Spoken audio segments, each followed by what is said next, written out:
দক্ষিণ পশ্চিম বঙ্গোপসাগরে থাকা লঘুচাপটি আজকের মধ্যে সুস্পষ্ট লঘুচাপে পরিণত হতে পারে বলে জানিয়েছেন আবহাওয়াবিদরা। তারা বলছেন শুক্রবার সকালের মধ্যে এটি নিম্নচাপের রূপ নিতে পারে, পরে আরও শক্তি অর্জন করে গভীর নিম্নচাপে রূপ নিতে পারে। 24 মে শুক্রবার রাতে অথবা 25 মে শনিবার সকালের দিকে সুস্পষ্ট লঘুচাপটি ঘূর্ণিঝড়ের রূপ নিতে পারে। তবে যেহেতু প্রতি মুহূর্তে এর গতিপথ পরিবর্তিত হচ্ছে, তাই কোথায় এটি আঘাত হানতে পারে সেটি সুস্পষ্টভাবে এখন বলা যাচ্ছে না। ইতিমধ্যেই রেমালের প্রভাব পড়তে শুরু করেছে দেশের বিভিন্ন অঞ্চলে। এর মধ্যে দেশের বিভিন্ন স্থানে বৃষ্টি হয়েছে।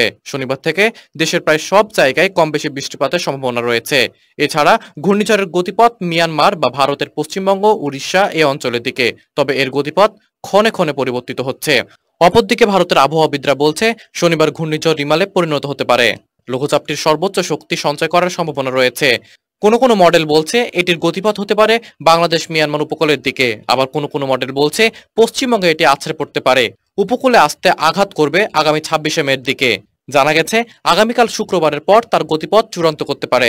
উপকূলীয় জেলাগুলোতে প্রচন্ড গতিতে এটি আঘাত হানতে পারে। এ সময় বাতাসের সর্বোচ্চ গতিবেগ থাকতে পারে ঘন্টায় 100 থেকে 120 কিলোমিটার, যা 140 কিলোমিটার পর্যন্ত বাড়তে পারে।